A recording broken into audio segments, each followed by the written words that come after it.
Hello and welcome to episode 80 of Ring Takes. We are here at Bad Blood. We're going to be making our picks this week. Of course, I'm with Brian and Lewis. And of course, we're joined by Ryan, our special guest here tonight. We're going to get into our Bad Blood picks this week. Big Hell in a Cell match. We're going to be talking about that and the matches leading into that. But first, let's talk about the Mr. McMahon documentary on Netflix because that was definitely an anticipated documentary in the wrestling world as wrestling fans. Looking forward to this documentary of this titan of industry who has trailblazed his the wrestling business basically and grown it into a sport that we love, but flared with controversy as we saw throughout the documentary and especially at the end of the documentary. I just wanted to get our thoughts on that, especially just everything in that documentary, basically how he basically trailblazed into the business, entering the business, gambling on WrestleMania, fighting the government, and pushing WWF, WWE into what it is today, man. How do you guys feel about the documentary? Who wants to go first? I'll go first. I definitely binged the hell out of it as soon as it dropped. Yes, definitely did. I don't know. Obviously, there was a lot of stuff. Obviously, we as hardcore wrestling fans know a lot of the history, but I guess to get a little more sense of Mr. McMahon's personality, and I think the first thing that really stood out for me was how he's like, "Oh, I'm nothing like my character on TV. Nobody really knows who I am," and then everybody is just like, "Yeah, that's pretty much him." Just scream. Can't fool us. I've seen him lash out at a couple people or flip out like he does on TV, and it's just like, but then he's like, no, I'm not like that at all.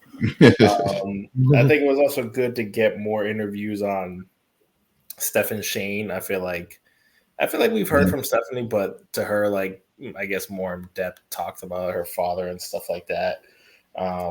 Was interesting. A couple more controversies, I guess I didn't know about. Allegations back in the day with who was it? I think it was back in the 80s, like somebody. Pat Patterson. All that stuff. I don't think I was aware of, and then a couple other lawsuits against him. The female wrestler who, I guess the Sable stuff, and then there was another female. I forgot her. That was the one that dropped the belt, right? She had to drop the belt. Yeah, but Wendy Richter, her. Yeah. There was just a lot of stuff in there that. I think you're thinking about the woman referee. I can't remember her name. That's but the one. Yeah. I think her first name is Rita. I don't remember her last name, but she was literally one of the first female referees, and accused him of sexual favors or forcing himself on her and stuff like that. So I was like, oh snap. But yeah, obviously there's a lot of history telling in terms of the territories, WrestleMania, everything with Hulk Hogan, Daniel's favorite wrestler of all time. Apparently. I've got some thoughts on him. Yeah. He just has a historical imprint on the business. That's all that I'm saying. You defend him a lot. He's this, he's that. Okay.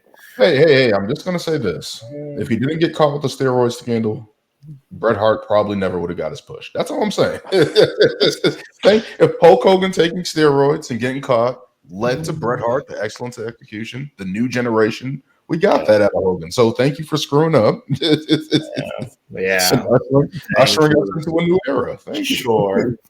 But yeah, there was a lot of. I think it also definitely. I mean, I guess if you weren't an avid wrestling fan, watching this, probably just because Netflix is not like there's a bunch of wrestling documentaries on Netflix and stuff, but everybody who's on there was like, oh, let me see what this is about. I heard maybe somebody would heard about these scandals and stuff, and I think it was one of the top trending things that came out. So definitely a lot, and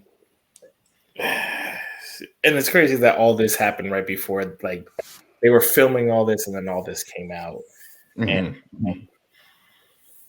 perfect time. It's just a lot. Yeah.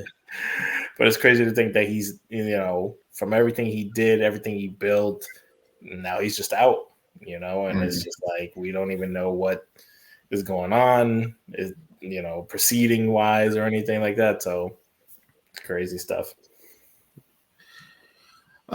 Yeah. So, when I watched it, aside from finding out that Hulk Hogan is kind of was the driving force behind there not being a union in wrestling, since he was the one that snitched out Jesse the Body.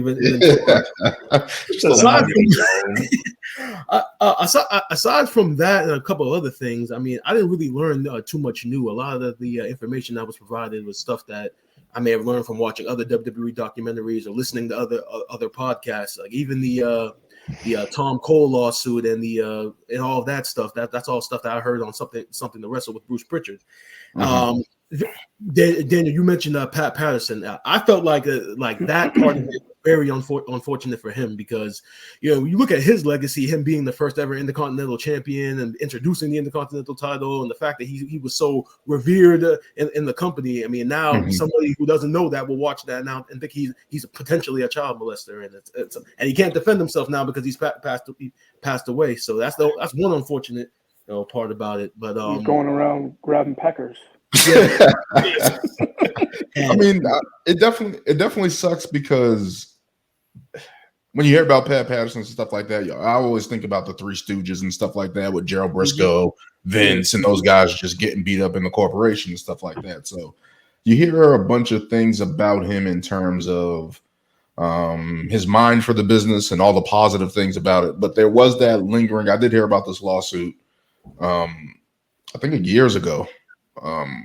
But it's unfortunate that this stuff is going to come up because it's like that's a part of WWF's history, right? That whole scandal with what was it, the underage ring boys and stuff like that. Like that's crazy shit to me. Like, like where do you draw the line on certain shit? I don't know, and it definitely sucks in that retrospect because it's like Pat Patterson. You always hear about all the positive things, and then there's just one outlier that now lives, right? So that's definitely unsettling in this documentary. But that's if you've been watching Dark Side of the Ring, a lot of this stuff coming up is just like, a lot of this shit is just bad, and even towards like the drugs and the assault on women and stuff like that. Teddy Atlas, for better or for worse, was a bright spot in the documentary for me. Like he was singing like a canary in that documentary about everything. Sleeveless with the button up and the tie. The black was he paying tribute to the bloodline? I don't know, but the black shirt with the red tie, no sleeves. I think I've only seen like Bull Buchanan did that. So just to see that and he was, I thought he was a great, because he was just willing to offset anything. Like, no, that's not true. This is actually what it was. And like, no, we were scumbags. And and when everyone tried to clean it up, he kind of was like, no, this is what it was. Honestly, I don't know how you guys feel, but I know when the dirt sheet said that like the documentary was kind of going to be like neutral and unbiased, I actually felt like it was like 70-30, like 70 against Vince, and then the other 30% was praising Vince, especially through the like first and second episode. So my take on it, the same deal, was like it wasn't all bad. It did highlight all he did to like all the good he did for the business and like push like you know what I mean. Like, it's one of those things well, in sports in general, there's always somebody that comes in and tries to push it forward, right? And all these territories, for better or for worse, and it's kind of funny how he flipped it when WCW was doing the thing to him, but him plucking stars from other territories and being like, yo, like, I'm going to run you over if you're not going to be with me. And that happens in any type of business. Tech, food, anything, any type of business that happens where a conglomerate comes in and just starts plucking and beat. That's what a lot of these companies are. They just buy up the smaller companies and then they just end up being big. Amazon. Yeah, I loved when Vince was like describing the Attitude Era, and he was telling us what it wasn't, and then they would show like a clip like contradicting him. Like we have 50 years of evidence that this is quite the opposite of what you're trying to do. Even same thing with the drugs. They're like, oh, you didn't contribute to any of this drug use. Is like, it's their choice if they want to do it. Oh, it's but you had all these drugs available and around them, and you making these guys work 365 days of the year nonstop. And if you're injured and you don't work, you don't get paid. So what do you think is going to happen? Mm-hmm. I didn't know WCW was like when they were plucking the talents and stuff. I didn't know they had like a much more lenient schedule in WWF at the time. Yeah, I didn't know that either. Yeah, that's like, something that you're gonna pay me more and I have to work less. Sure, I'll go. Sure, I'm gonna take that. Yeah. And that's the thing with Ted Turner when he was plucking the stars, and Vince tried to turn it around and be like, "Hey, we're just a small operation and trying to make it, and these guys are taking our stars." And it's like that's exactly what you did to all the territories to build the WWF up. So at that part, it was like I don't see how you can look innocent in that. So Vince definitely not looking good in those retrospects. I gotta mention one more thing about the last episode. They did Bruce Pritchard dirty, and that when they interviewed him the second time. When they interviewed him the second time, and then they asked him if he had previewed any of the other film stuff, and he pretty much said that it was crap and that it was attacking Vince, and then he talked about how Vince helped out his wife when she had cancer. Mm-hmm. So, and then literally 2 days later, that the Janelle Grant lawsuit comes out. I didn't like how they name dropped Brock Lesnar in that episode. Like I don't think there was any need for that. Although he's not specifically named in the law. Everybody knows it's him, but he's not specifically named in the lawsuit. Yeah. I think it was completely unnecessary to like make that little bit about him. Yeah. And I think that even when the first reports of that stuff came out, like they mentioned Brock Lesnar, but it was like the way they mentioned him, they didn't say that he was cooperative at all. Yeah, he wasn't cooperative with the. They said it was like they were the person that they were talking to about. He was a former UFC champion, blah blah blah. And I was like, well, who else is that? Yeah, so I didn't like how they painted the picture on that. But even in those early reports, it was like he wasn't cooperative with that shit. Like he wasn't with that. Like he was like, "Yo, that's your thing. I'm not with that." And Brock doesn't need to be put in the middle of that. Like a lot of the wrestlers, I feel like, even if they were allegedly in it or whatever the case may be, that should be for the courts to decide. Like that shouldn't be tarnishing Brock Lesnar. Brock should know his wife already dealt with that with the law. Yeah. So that's another layer of it. But just all the scandals you think of the Grant situation that really started the snowball effect of this. Yeah, you know how when they started talking about the first lawsuit, I kind of found it kind of funny how they alluded to the anonymous email that they got, and they kind of alluded to it may have been Stephanie, because right after they had said that it was an anonymous email, they cut to a clip of Paul Heyman and Stephanie having a private convo where Paul Heyman was telling her like, yo, if you want to take over, you're gonna have to kill him to take it from him or something to that extent. And then they mentioned the email, kind of alluding to her sending it, which I thought was I mean, I thought the most glaring part of the documentary is when him and Shane, because I've for a long time always wanted to know like why what the relationship. What the relationship was like. Like, yo, Shane was technically supposed to be next in line, and then you got all the stuff with Stephanie. You heard stuff between him and Stephanie were beefing, and then Hunter was beefing, and all this stuff. But I thought the most glaring thing was Vince saying that you have to stab me, kill me to take this business away from me. Dude, I got chilled. Paul is such a good storyteller, and that part, and as crazy as it sounds, like to say that to anybody, I completely understood it, because looking at Vince, looking what he came from and how he grew up. Like he didn't grow up with his father at first, right? Like we have those building blocks to how he was grown up poor and all this other stuff. And it's like, yo, your father was rich, you know what I mean? And then he got to a certain age and met his father and stuff like that. But it's just like he literally took it from the ground and then just made it everything. Like a lot of the ideas, maybe he plucked it, maybe he just plucked ideas from people and kind of just built it up. But it's like, I understood it. It was crazy, but I understood him saying that to Shane, like, yo, you're going to have to kill me if you're going to want this thing. Like, you can't take this away from me that I built. It's kind of like I can't even describe it. It's kind of like a Jerry Jones thing with the Cowboys. Like, yo, this is mine from the ground up. Like, I don't care if we go belly up. I don't care how bad it looks. Like, you're not taking it away from me. And just to see that's something that's admirable in a weird way, crazy way towards Vince. Like, yo, this guy went all in.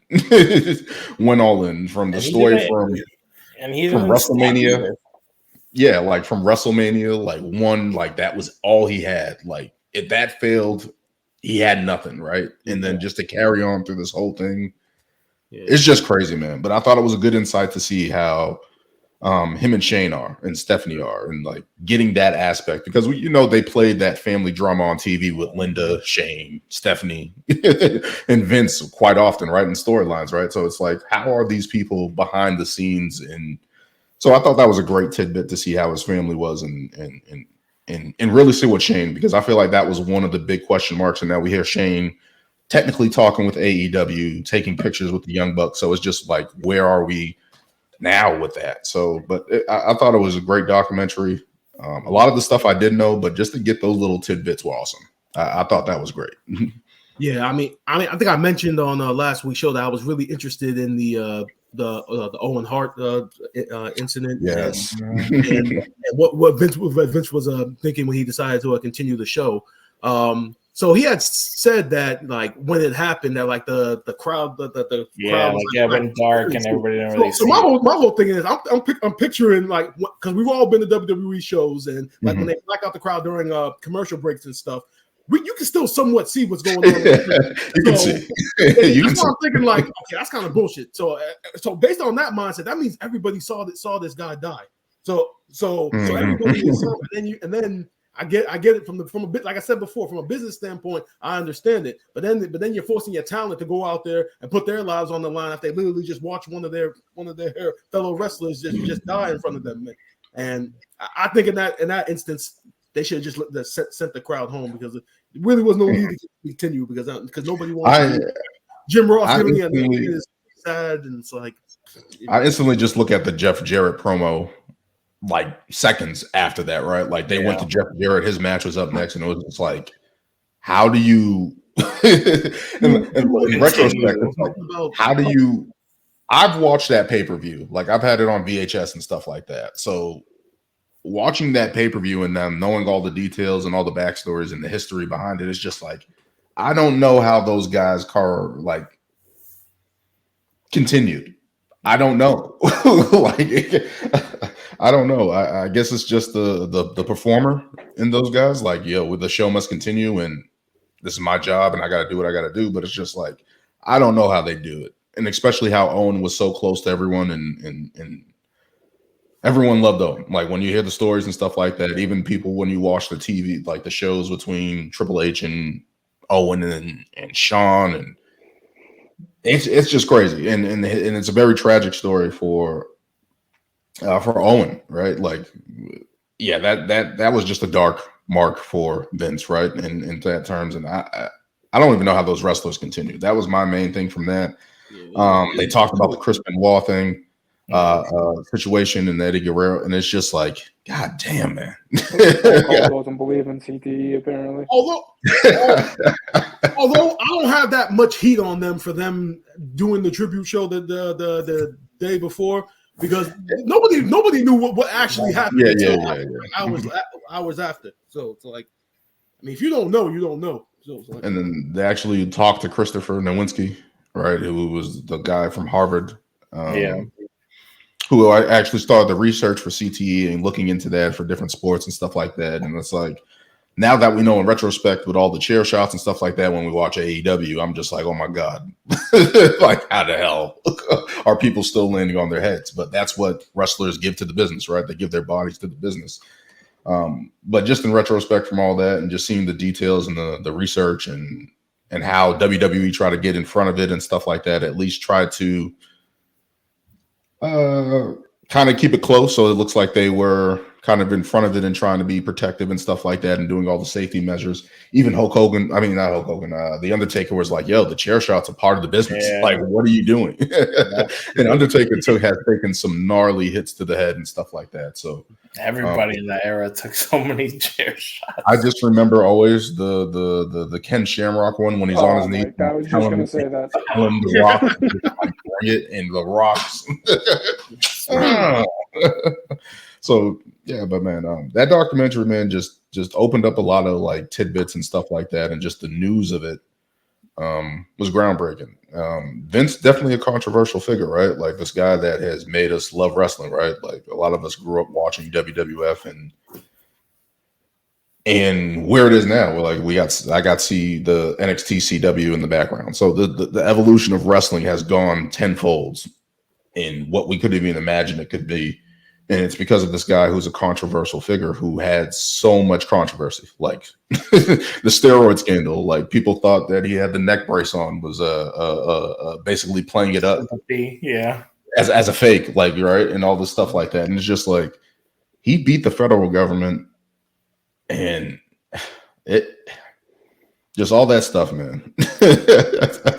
It's like something finally took him down, right? But probably the only good thing Hulk Hogan ever did was not turn on him, I guess. That's